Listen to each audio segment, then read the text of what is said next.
A fascinating story in the NBA. Shams Charania reporting that the Bucks spoke to the Knicks this summer about a Giannis Antetokounmpo trade. Neither team was all in on a deal, but they did talk after Giannis said he wants to win a championship and questioned whether Milwaukee had what it took to do so. So let's bring in our senior NBA insider, Shams Charania. So Shams, what exactly happened over the summer between Giannis and the Bucks that led to him feeling unsettled about his future in Milwaukee?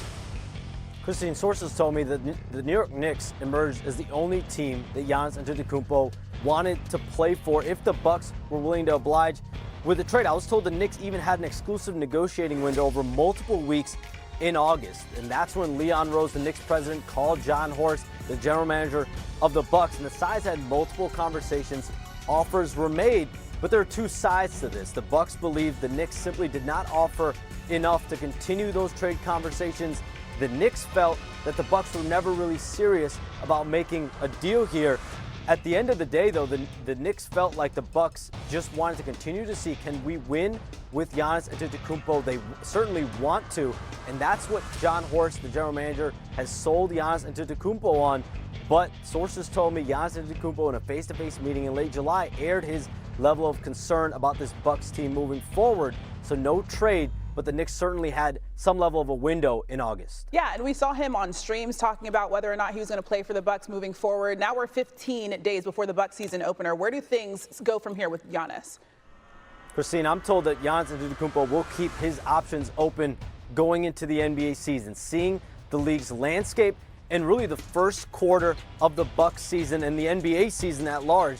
His agent, Alex Saratzis at Octagon, he has been fielding rampant interest in Giannis Antetokounmpo since the May NBA Draft Combine. This is still a situation that he's going to be dealing with, Giannis Antetokounmpo will be dealing with, because this has a level of a grip around the entire NBA with multiple teams, even beyond the Knicks, that could have a say in this, are going to continue to monitor this and see where does the Bucks season go, where does their own season go if he does re-enter the trade market.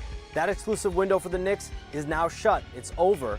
So where will it go if this is a situation where Giannis Antetokounmpo continues to monitor his external options during the season? All right, we'll see what happens. You can read Shams' full article on why Giannis' future is not settled now on ESPN.com. He'll also be on NBA Today at 3 Eastern today. Well, keep going, young fella. Hashtag locked in. And he was. LeBron and Luka have yet to play in the preseason. But DeAndre Ayton looked pretty solid in this one. 21 minutes, Ayton collected 7 points and 7 rebounds, 2 blocks, Bobby. Yeah, you got to look at what he looked like with Luka out there. Certainly rolled to the rim a lot, alley-oop. Yeah, he looked fantastic. But Steph had something to say about this guy, Al Horford. He gives us space. He gives us presence on the defensive end. You saw the pass he made to me out the corner on a give and go. So it's just kind of unspoken chemistry that will continue to get better. Nice point there by Steph. Speaking of Curry, he also looks solid. Here, Curry with a series of nice dribble moves. Gets inside for the floater. Ooh, yeah. And a few minutes later, then we found Draymond to Steph, just like the last decade and a half. Yeah, I've seen that play before. Yeah. Curry into another one of his dribble packages here. Dishes it to Jimmy. What do you think of Butler's addition here, Mark? Butler's addition? Yeah. Now that they've had some time to go into the offseason with him. I mean, him being there at a training camp, he also put the guys together in a group in San Diego, got some more time with them, so Butler will be nice for him this year. Connect with the miss here. Bronny James with the putback. He looked more comfortable, didn't he, Ramona? Well, he certainly didn't look very comfortable in the first game, so yeah, well, Warriors win this one.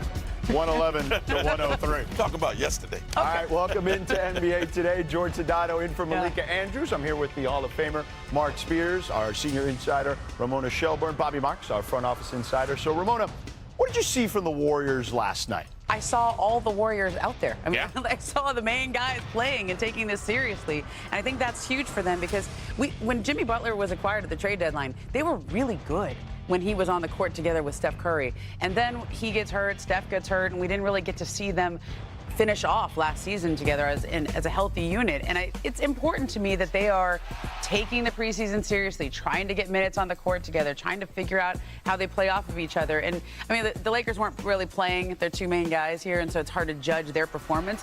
But the Warriors want to come out of the gates fast here, you can tell. Yeah, and they're deep. I talked about that with Steve Kerr last night. They feel good about their roster right now. Maybe there'll be some stuff, you know, they have to figure out from 9 to 11. But last year they went into the season, Mark, having to figure out like 6 different things. Yeah. But Jonathan Kuminga is one of those things they'll have to figure out a role for. He signs his contract. Stalemate is over. Yeah. What do you see from him? Happiness, joy, peace, which is surprising. I mean, I've been around a while. I remember seeing Iverson being unhappy in Memphis, if you remember that. And, don't go too far. Jimmy Butler. We were just talking about that, right? Steven Jackson wanting out in Golden State. Kevin Durant not being happy. But I saw Kuminga dancing after the game, and he told me he was at peace. I think the guys, Steph, Draymond, Jimmy, and Buddy Hield played a good role in, like, giving them support. And I think that helped him a lot. He comes from a family from Congo that he said they never were a stressful family. That's not his DNA. And regardless to whether he's at Golden State or somewhere else, he feels like he's going to figure it out. But at Golden State, he's like, I'm committed here, and I want to win a championship here. Yeah. So it didn't sound like somebody who was trying to force his way out. I'm curious to see, though, if he does the little things. A couple years ago, he was starting to do that. Remember, we had this big to-do about him and Steve. He did say it was important for him to be very good on both sides of the court. Yeah, I would agree that definitely is important for them. I mean, this is a guy who's got 30-point potential. We saw that in the games that Steph wasn't around after he went down due to injury. But a couple years ago, after the big to-do with him and Steve Kerr, they had this come to Jesus meeting or whatever, and he started doing the little things, and he could fall into 14, 15 points a game, Bobby. So what do you think can carry over with this group here moving forward in the regular season? Well, I mean, I think when you look at the regular season, and we're going to go over to the touchscreen, if you're Mike Dunleavy Jr., their general manager, you're feeling pretty good this morning as far as where this roster was. And we didn't even see Al Horford last night in that starting role there for them. There was certainly a lot of different matchups. This is their depth when you look at it, with Gary Payton II and Al Horford and Seth Curry and Jonathan Kuminga. That's not their starting lineup with Steph Curry and Moses Moody. And here's some of the questions that we went into the offseason with. How can they get some size at 5? We heard Steve Kerr talking about how we're not going to see Draymond Green as much at the 5. Now you add Al Horford to the mix. A mobile rim protector here, certainly Horford. Front court depth. You sign Jonathan Kuminga in the offseason here. Defensive mind reserve guards. Gary Payton is back. I think the biggest question, can you find that consistent third scorer? That plagued them a little bit during the postseason here. You have Steph Curry, you have Jimmy Butler to this roster.